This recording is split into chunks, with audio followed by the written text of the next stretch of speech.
All right, so welcome everybody. Can everybody hear me okay? Good? All right, awesome. I hope you're all having a great conference so far, a great day of speaking. I've been to several presentations. They've all been fantastic. I put a lot of words up here on the screen, kind of as an experiment, just to see, instead of having you look at a title slide, so you can actually have some things to read about. Of course, it's the 2025 is the year of agents. Who's heard that before? Everybody pretty much, right? That's sort of the hype. We talked about that AI has kind of gone through three phases, and it kind of breaks down differently depending on who you talk to, but there's a lot about the original sort of deep learning, machine learning, those kinds of things that were more for data scientists in there. And then in 2022, OpenAI slapped the chat interface in front of their models, and we got the chat interfaces, chat GPT stuff, and people started really paying attention because now we could converse with the models in just like we could talk to somebody else. And now we're entering sort of the third phase of it, which is about AI agents, which is extending the large language models, let them work as a brain and let us have tools and let the AIs affect the environment and make decisions and stuff. That's both exciting and scary, of course. But you can see up here on these different quotes, there's a lot of different perspectives on it. Some of them really positive, some of them a little bit more apprehensive. I saw one quote the other day, though, that really kind of captured my attention. And it was this one. Agents are the new apps. And it kind of hit me, okay, well, just like we've had apps, we've had, the cloud, we've had the app development, everybody got into app development for a while for the mobile and everything else, all the different platforms. Now we're going to have agents. Everybody's all about agents doing this, doing that, regardless of whatever platform you're working on. So that sort of captured it for me to say, okay, this is really a big thing, and we're not going to necessarily get to the ultimate endpoint. We're not going to have AI taking over all the jobs. We're not going to have AI making every decision for us, but we're going to be able to leverage AI in a lot of ways to hopefully make our life and our work easier. So, again, my name is Brent Laster, and I have a little bit about me really quickly. I have a training company, Tech Skills Transformations. We do corporate training. We do classes on O'Reilly, on some other platforms as well. I've got a list at the very end of talk if we get to that. And by the way, I know I have more slides probably than we'll be able to get to, but I've already talked to the guys at ATO. I'll make the slides available. So if you don't get pictures of things or whatever, and you want the slides, they'll be available probably on a SlideShare account for ATO sometime after the conference. So I have a training company. This is actually smaller print on the big screen, but Tech Skills Transformation. There's some information about us and the different things that we do.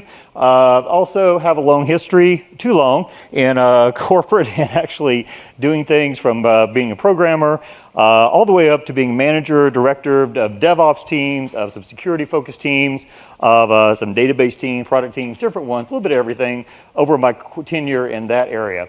Also have written a few things, O'Reilly reports. If you're on O'Reilly, anybody here on O'Reilly subscriptions? A couple people? Yeah, if you're on there, you can look these up if you're interested. A couple things with Kubernetes, CI/CD, and a number of different books. These are all available on Amazon stuff. Different ones, you can probably tell by the titles of them, kind of the chronology of how long I've been around and been doing this over Git and Jenkins, and then learning GitHub Actions. By the way, if you are one of the first 25 or so in line after this, when we get to the book signing, you can get a free copy of that. Apologies, we only have 25, but if you're interested, check that out. Learning GitHub Copilot, newest book coming out probably in August. Really quickly, just a note about that. Did see a great presentation this morning about building a GitHub extension, and if you're interested, there was a mention there wasn't much documentation. The next chapter that should be put on early release, chapter 9, is one I wrote all about how to do GitHub Copilot extensions, and then the last one will be about GitHub Copilot Workspace, which is about using agents in Copilot. So if you're on O'Reilly or have a subscription, you can check those out as well. One more, AI-enabled SDLC, about using AI assistants like Copilot and such inside the software development lifecycle, the different phases. Of course, do some speaking, there's social media.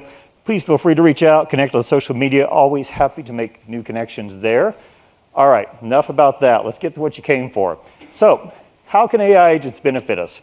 We're going to start just by kind of thinking about the why of AI agents. In my mind, the why is always more powerful than the how. We're going to talk about the how, absolutely, and we're going to basically talk about how AI agents work. But how can they benefit us? How are they being used even today? Well, there's a number of different things.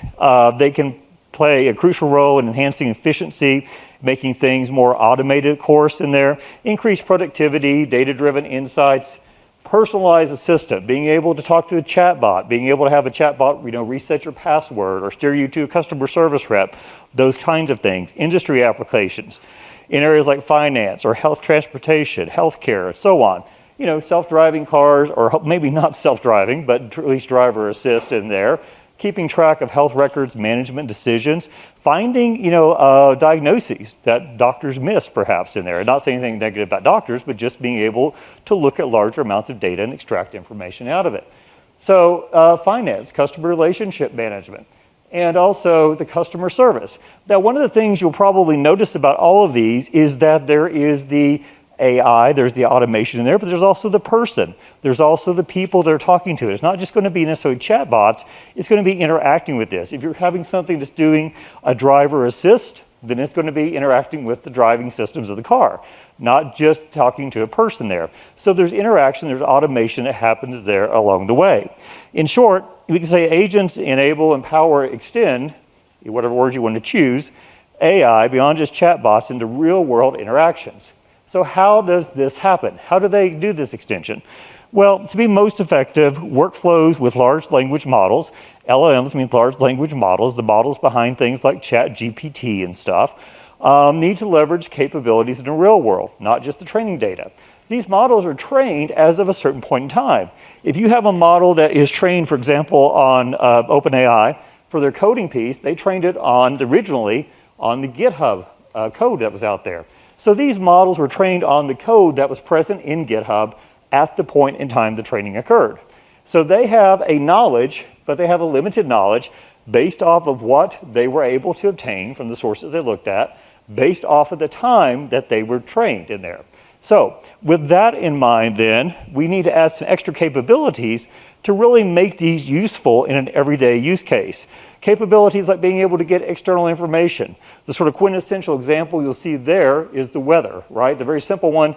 If I want to ask a model what the weather was, in the old days, a couple of years back, right? If you ask a ChatGPT or if you ask something what the weather was, it might make up something in a certain location. Now it can reach out to call a weather API to get the current data for it. Make decisions on how to proceed to solve a task. If we give the model a large task, we can tell it how we want it to go about solving it. What kinds of things should it do? Should it do a step-by-step analysis? Should it look at each step and then have another model, for example, reflect on that or do a critique on that and say you could do better? There's a lot of patterns here with this. Making decisions about things and figuring out how to proceed. Also, acting to put decisions into effect, relaying information. One of the things we start talking especially about multi-models in there. How do we transfer data between the models? How do we get that data back? How do we transfer that information from a tool call that returns the call from the weather API back into something that makes sense to the user? There's a bridge there that has to happen. And that's what we're start using large language models as that bridge in agents. Workflows with LLMs should have agency. This is an interesting word, agency. But this is the key to understanding what these agents are trying to do. What does agency mean? It means the ability to make choices and decisions, planning, reflection, and to act on those, to think, adapt, and act independently. So these are the qualities that we expect when we start talking about AI agents. Yes, there are a lot of different platforms you could use. There are a lot of different foundational pieces. There are a lot of ways to implement agents. But at the core, we want to understand how are the things working.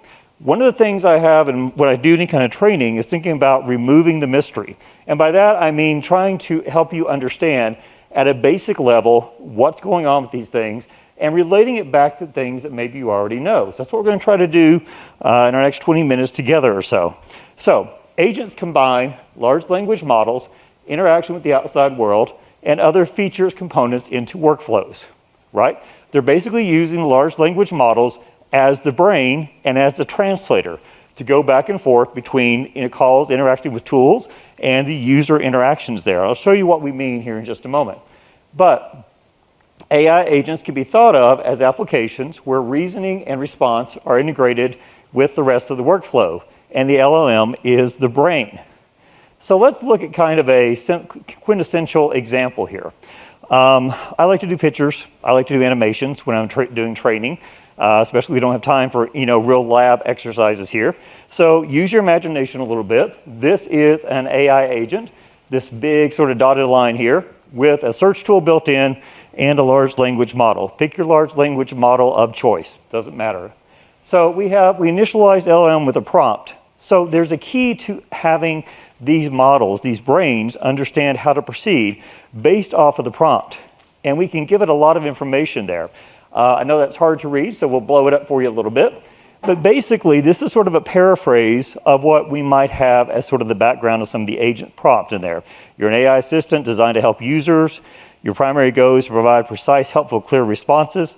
You have access to the following tools. We've all heard that agents involve tools. Well, how does the agent know? How does the LLM know what the tools are? We have to tell it.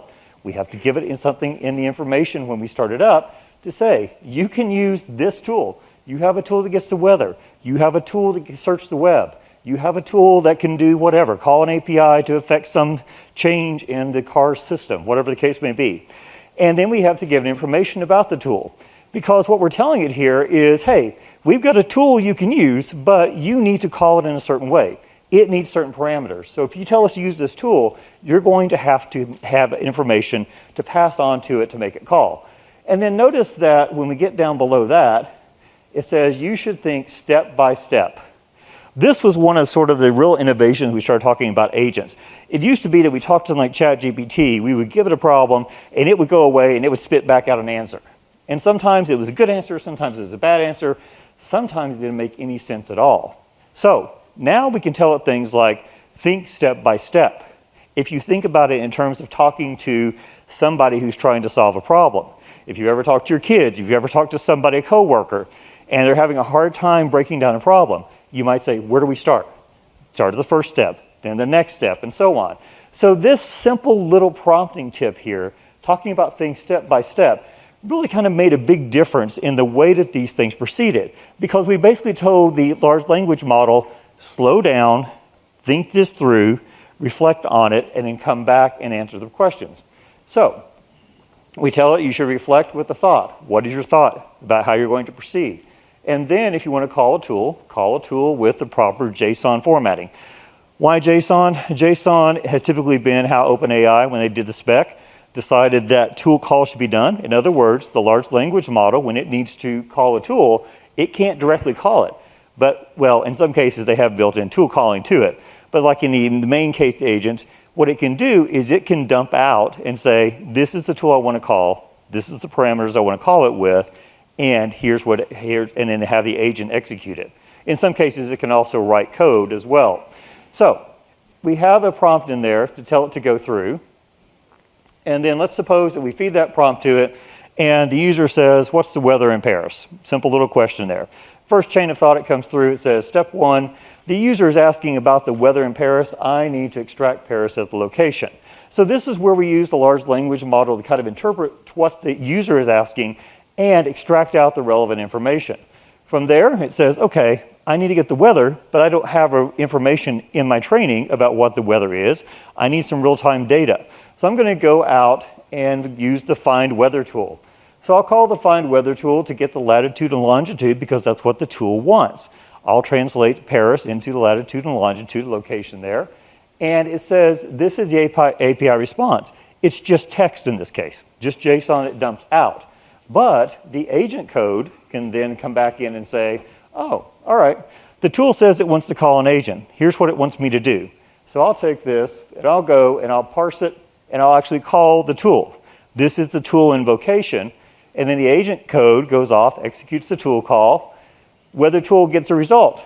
The result isn't necessarily human-friendly, but what we can do is we can take that result that comes back, and we can send it to the large language model, attach it on, append it on to the feedback into the model, and then go and say, okay, this is the response. Please make this in a nice human-friendly way that the user can understand.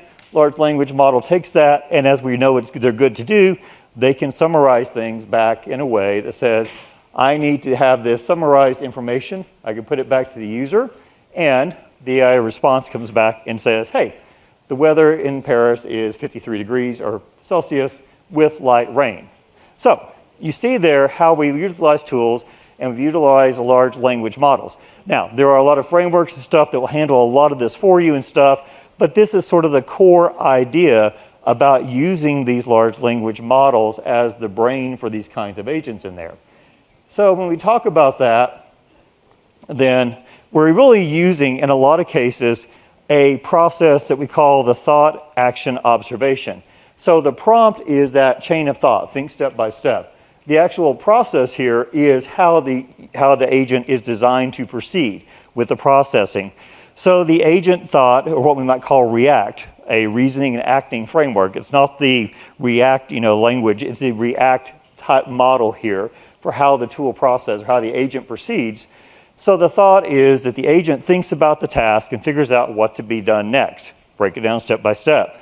Then once it knows what to do, it takes an action. Could be invoking an API, could be asking for more information, could it be even clarifying something back with the human. The observation after taking action, the agent looks at it and evaluates it and says, am I at an end state? Do I have a final result? Or do I need to go back and do something else? Are there more steps? Did I get a good quality of answer? Depending on how the agent is working, depending on how the prompting and stuff is, then the agent's going to either eventually figure out that it can give to a final answer to give the user and repeat until completed. So we can kind of break it down like this. The user request comes in, there's a thought process, the agent reasons about needed actions to accomplish the goal. Reasoning here is going to imply using the large language model to figure out what the logical steps are to break this down, to do the process here, for example, and then take an action. Maybe it's calling an API, maybe it's using some other kind of tool, maybe it's dumping information out, requesting more input, whatever the case may be. And then an observation, getting feedback from the tool, getting the response, like from the weather API, for example, to say, here's the information. Did I get a final answer? Reflection. Is this the final endpoint? If it is, great. Tell the user it's a final answer and give it back to them. If not, we can cycle back and do it again. So kind of the thought, action, observation. The workflow, if you will, for the agent, we call it a lot of times react in this one. It's not the only one, but it is a very common one in there. And so eventually we get to a final answer then for the user to give back a final response. Now, I'm not going to go drag you through, don't worry, I'm not going to drag you through all of these strategies, but I put this up here just to show you there are a lot of prompting strategies that are used with large language models these days. You see the chain of thought one at the very top there, but also you can see kind of in the middle here, the second column, prompting examples. If you look at this, this is almost what you would see if you were going to tell a child, a coworker or something, here's how I want you to approach the problem, right? That kind of conversational thing. Think step by step. Here's the tools you have. Remember when we were in school and we said, show your work, or here's the calculator you have, or here's what you can take, have a page of notes, whatever the case is in there. So there's a lot of different ones there. There are even some ones that are still coming out there. One I saw the other day, this chain of draft. The idea was that the chain of thought was great, but it was getting actually too long. That models were sitting there and taking a long time, reasoning, I should be doing this, maybe I should be doing that, I should be changing this, and so on. So what they said was, let's just change it to actually go to a chain of draft. Let's tell it, your steps should be no longer than 5 words. And what they actually found was that actually got still close to the accuracy of chain of thought, but with a lot more speed. So they're still evolving this. So again, lots of words up here. You can see the slides when I put them out on SlideShare, but basically this is just to point out there's a lot of ways to tell the large language models to approach problems and to use them during the course of an AI agent. So what is an AI agent really? We've kind of talked all around a little bit. Basically it's a system. It's an application that operates in some kind of environment. Maybe it's an environment where we're talking with a chatbot. Maybe it's an environment with talking with a self-driving or working with a self-driving car. Maybe it's an environment where we're using financial records and gathering information from it. So it's in an environment, it uses sensors to perceive information, and it has a decision-making mechanism, the large language model, to reason about the data, and actuators, things that it can act on to make a change, to drive some sort of action out of there. The interaction enables the agent to achieve goals while continuously learning and adapting over time. The agents can have things like memory. They can remember what they did the last time, what worked, what didn't work. They can learn and get better over time. So they use the large language models to identify key data. Remember looking at that thing, the user said I wanted the weather in Paris, and he said, okay, in order to get that for the tool, I need to get the latitude and longitude. Used to, if we didn't have a large language model, we would have to have some sort of programming statements in there to go through that and pull it out and be very explicit about what we want. But now we can use those things built into the models to produce that information and get that information out for us, and also to bridge the information gap back to the user, to take what the tools return and provide it back in there. So it's really using that as the brains of the LLM. So some components of an agent, and I won't take a lot of time to go over all of this, but the basic idea is when we're talking to an AI agent, we've got something that is interacting with the environment. It could be getting, some kind of multimodal audio, video, text, sensors, whatever is coming input from that, learning about the environment that it's working in, getting information. And then we've got the cognition part, the memory, the knowledge-based decision-making. We talk about RAG, retrieval augmented generation. We have our knowledge bases. We have our documents that we can feed in here, and we can use the agent and say, here's another source to go look at. Prioritize this source. Go get information from our internal knowledge base. Get that, use that in your decision making there. And we have memory involved with it, memory that can store information about what's going on, or preferences, or things that we've done in the past. And then we can make decisions about it. So we can also then go in and have action, of course, real world physical actions. Again, calling an API, doing those kinds of things, whatever the case may be, and using that. So that all ties together, and of course then the learning and the adapting along the way. So the architecture or features of agents, a couple of other pieces that come into play here, a couple of processes, planning. Having the large language model plan how to attack a problem. Think step by step. Figure out the next sequence of things. Figure out what information is important from what the user supplied. That sort of thing. Also giving a tool use. Tools that we talked about, using the APIs, using those kinds of LLMs to provide access to knowledge, to get things from your RAG sources.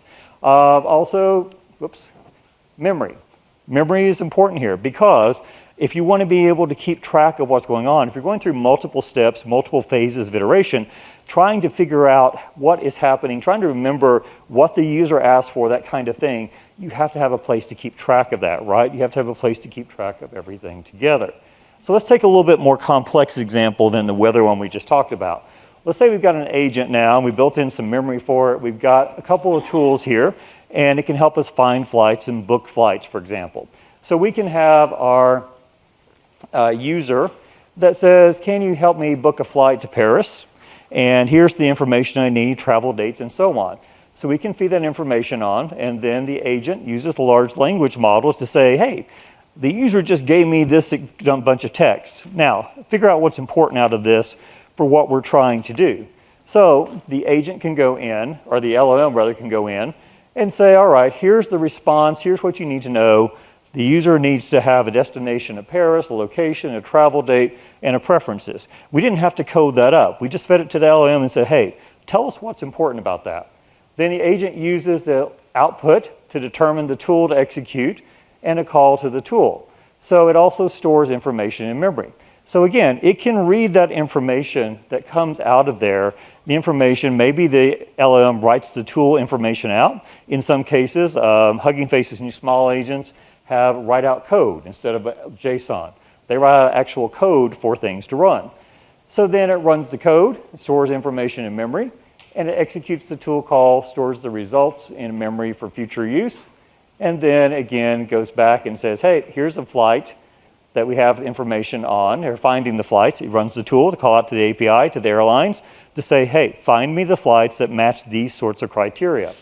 Stores information in there so we can keep track of things, and then feeds it back and says, hey, we've got this sort of information from the API back to the airlines. Please make it into a nice form that the user can respond to and use. So the large language model can translate that sort of thing, the output from the tools, back into the information that we pass on to the user, and the user can choose the one they want, and they can say, okay, this is the response, and the large language model says, here's what the user chose. They can store it in memory there, and then they can feed it back. And after that, again, the same sort of process. The large language model can help to translate it into information that can then, the program or the agent workflow can then go in and translate that into a tool call to actually book the flight, and the process goes through again.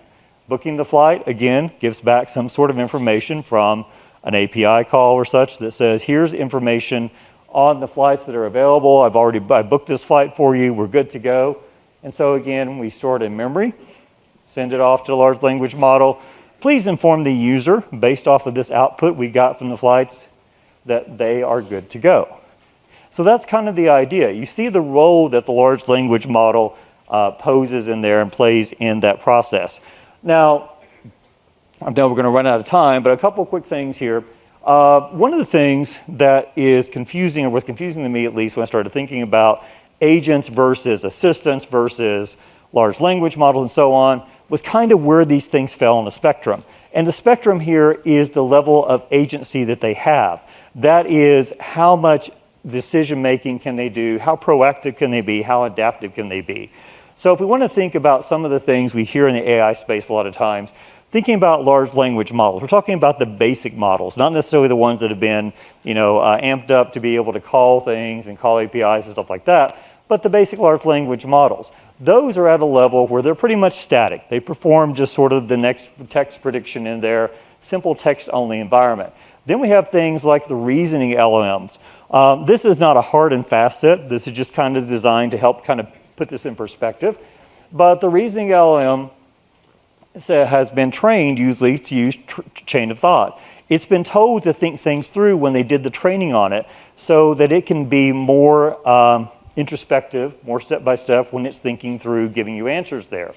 When there are things with like LLMs with function calling, these are not exclusive, but then we have the ones like in 2023 where OpenAI added the ability to call functions, to call APIs into large language models and be able to do that. So they said, okay, we can have it so that you can ask the chat GPT now, what's the weather in Paris? It can go out and look up the API and come back with that. So it can operate more complex data sets there more proactively by calling external tools. Then we have things like our AI assistants. AI assistants, kind of medium agency here. They're adaptive. They can proactively assist. They can operate in complex environments and so on. And then finally, or next to finally, AI copilots. We've all heard of copilots. Copilots that assist in a particular domain and help with operating in a complex environment. Highly autonomous, but limited usually to a specific area like coding. And then finally, we have our AI agents, which we have then the ability to be autonomous, to be able to be proactive, make calls, and so on. Really quickly, AI agent types, different types of AI agents. You have ones which are very simple, goal-oriented. If I say, okay, reset the password in the chat user, then it knows to go and do that sort of thing. We can have ones that are internal model. They build a model over time, maybe a model of like roads and stuff if it's for a self-driving car. There are ones that are goal-based in there, plan on executing a goal-based, like a virtual assistant refining user queries in there. Utility-based ones that optimize for some variable. They optimize maybe for something like if you're on a self-driving car, for speed, safety, fuel efficiency, those kinds of things. And then learning agents which can adapt over time. A couple of design patterns really quickly. You can have different ways of putting these calls together to make up agents. At the top, we have the basic one, which is just pretty much a large language model with tools and retrieval and memory. Then we have prompt chaining. You can have a model or an agent that's going to sit there and say, okay, I'm going to make LLM calls for different steps, but I'm going to check it along the way. I'm going to go step by step and call and check it. We can have ones that can do routing. That is, we can just say, okay, there are different models in there which can do specialized. Maybe there's one that's good at math. Maybe there's one that's good at, reading financial reports. And we can say, all right, there's an agent on the front or a large language model on the front that's going to route it to a different one for there. We can also do things like have the parallelization. We can split out work to be done by multiple LLMs at one time. We could also have it, though, the LLM could also be voting on it. It could be take this, give me your best result, and then at the very end, we decide which one we want to use. Or it could just be splitting it out to run in parallel. And then we've got orchestration workers. We could have ones that divide and conquer, basically splitting it up just kind of on the fly to say, okay, we need to split this up in different ways. And then evaluator critic. This is one which we're becoming a little bit more popular. The idea is we have a large language model that puts out a response. We have another model that critiques it, that says, yeah, this could be better written, or this answer isn't quite what we want. So you can have models evaluating the output of the other models. So a number of different ways with that. Okay, we're at our 3:30. Give me just 2 more minutes here. We'll get through this. Multi-agents. We can have multiple agents working together, a team of agents, a couple of different architectures. We can have ones that are all interconnected working together there. We can have ones that are supervisor, where one agent calls the other agents. We can have ones that have custom architecture, or we can have hierarchies of groups of agents there. Lots of different ways to slice and dice it, but to have lots of agents in there. Lots of frameworks for building agents, a number of different capabilities. These things will encapsulate and make it easier for getting the information around, for making calls to that, having different kinds of agents. For example, AutoGen has a code executor agent, which executes code, and also an assistant agent, which is designed to work as an assistant to the user. And so you can use these kind of increased capabilities to make it easier to write your agents in there. And you've seen lots of platforms, heard a lot about them in here. Future of AI agents, there are things we have to be concerned about, bias, security, the usual types of things in there that we need to think about and need to plan for with that. And then future of AI agents, probably things like running locally on different systems, being more multimodal, being more personalized, giving them more autonomy and reasoning, integrating more with the physical world, kind of ramping up all the things that we're already starting to do, but doing it on a bigger scale. All right? So very quickly, this is some upcoming training if anybody's interested that we've got from the training company. We've got a couple of courses on agents coming up. If you're interested, just search for Tech Skills Transformation or my name there. And that's it. Apologies for going over a minute or so. If you're interested in a book, stop by and I'll sign one for you. Thanks, everybody.